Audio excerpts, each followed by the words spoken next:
Bismillahirrahmanirrahim. Assalamualaikum warahmatullahi wabarakatuh. Sebelumnya, perkenalkan nama saya Revalina. Saya dari program studi Bimbingan dan Konseling Islam semester 3. Di sini saya akan membuat video untuk memenuhi mata kuliah Psikologi Perkembangan yang diampu oleh Bapak Muhammad Hasan Abdillah, SPSI, MPSI.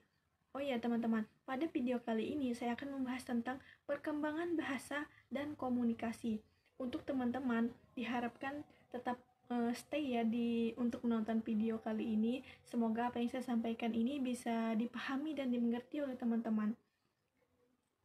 Teman-teman, kita masuk kepada poin pertama, yaitu pengertian perkembangan bahasa dan komunikasi, di mana perkembangan bahasa dan komunikasi ini juga dia meliputi suatu perkembangan kompetensi di dalamnya dalam bidang komunikasi, yaitu kemampuan untuk menggunakan suatu semua keterampilan atau bahasa manusia untuk berekspresi atau berekspresi dalam memaknai sesuatu. Perkembangan bahasa dan ini dipengaruhi oleh juga lingkungan sekitar kita, dari lingkungan anak, orang dewasa, sampai lingkungan sekitar yang membentuk sosial yang lebih luas. Interaksi dengan orang yang lebih dewasa atau pemutaran bahasa yang lebih matang memainkan suatu kemampuan atau peran yang amat penting dalam suatu kehidupan, yang membantu meningkatkan suatu kemampuan kita untuk berkomunikasi. Baik teman-teman, selanjutnya kita masuk kepada suatu macam-macam perbedaan dalam perkembangan. Yang pertama kita masuk kepada aspek perkembangan tentang perbendaharaan kata, di mana kita ini dihitung berdasarkan bentuk dan makna yang diucapkan dan dimengerti hanya dengan kosakata bicara. Kosakata yang komprehensi tidak dihitung sebab memang tidak mungkin dihitung, dan ada beberapa kasus pemaknaan kata pada seseorang individu, apalagi anak-anak. Kata tugas muncul, kemudian lebih baik menerima suatu nomina dan verba, jumlahnya jenis kosakata yang kita gunakan dalam berkomunikasi dalam kehidupan sehari-hari. Nah, selanjutnya ini panjang kalimat selaras dengan angka yang kita ucapkan pada saat kita berkomunikasi. Selanjutnya kita masuk kepada macam-macam tadi, kita sambung yang poin ketiga, percakapan, di mana apalagi anak-anak yang berusia 3 tahun, anak-anak masih terus berganti-ganti topik dan kosakata mereka dalam satu percakapan.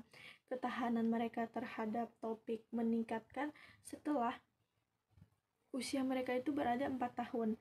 Nah, selanjutnya kita masuk kepada presentasi lisan, di mana presentasi ini dipengaruhi oleh pemerolehan fenomena dan feona oleh seseorang, dipengaruhi ada tidaknya gangguan batasan dalam berbahasa. Salah satunya hambatannya dalam komunikasi ini gagap atau candel, kurang jelas dalam pengucapannya. Sehingga perkembangan presentasi lisan ini dia itu mendekut, kayak meraba dalam komunikatif, sehingga kata-kata yang selanjutnya perilaku nonverbal, di mana perilaku ini kalimat yang kita ucapkan satu kata berkembang ke kalimat yang lainnya, sehingga kalimat yang setara atau banyak, sehingga kalimat yang kita keluarkan itu menjadi sempurna. Nah, selanjutnya cara mengatur pikiran kita dalam berkomunikasi dan berbahasa.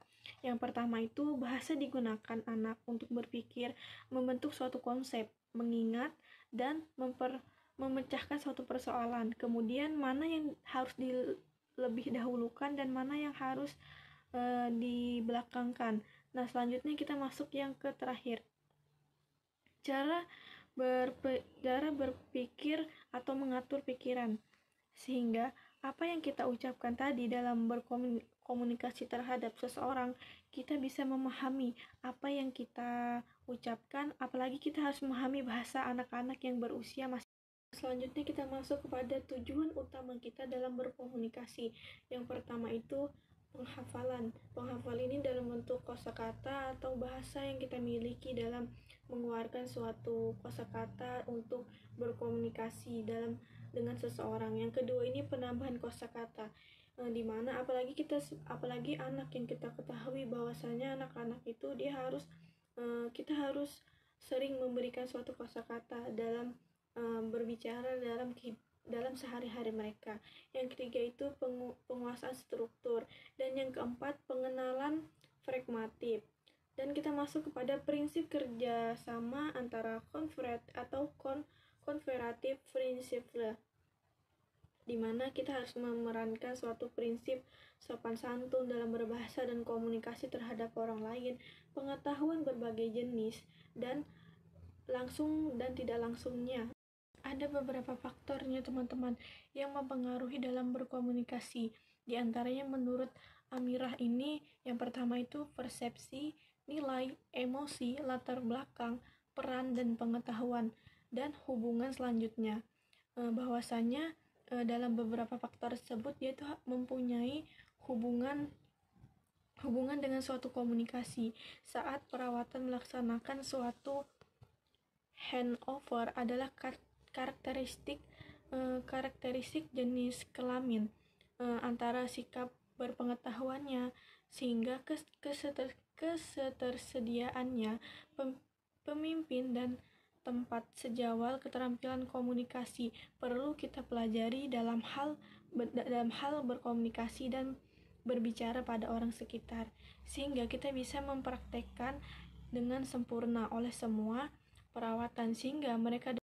Baik teman-teman, mungkin apa yang saya sampaikan tadi dalam video ini dapat kita simpulkan bahwasanya suatu perkembangan bahasa dan komunikasi itu memiliki suatu kemampuan yang seimbang untuk menggunakan semua keterampilan yang dimiliki oleh seorang individu dalam berbahasa.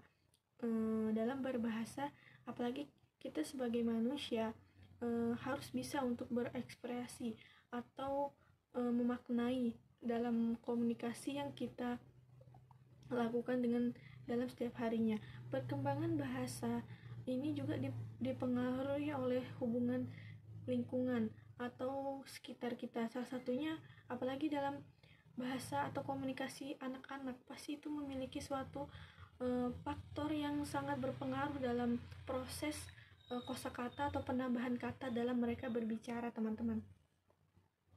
Mungkin pada video kali ini saja yang saya dapat sampaikan materi tentang suatu perkembangan bahasa dan komunikasi, baik itu dari segi kita yang sudah dewasa apalagi dari anak-anak. Sehingga semoga apa yang saya sampaikan tadi bisa bermanfaat untuk teman-teman dan bisa dipahami.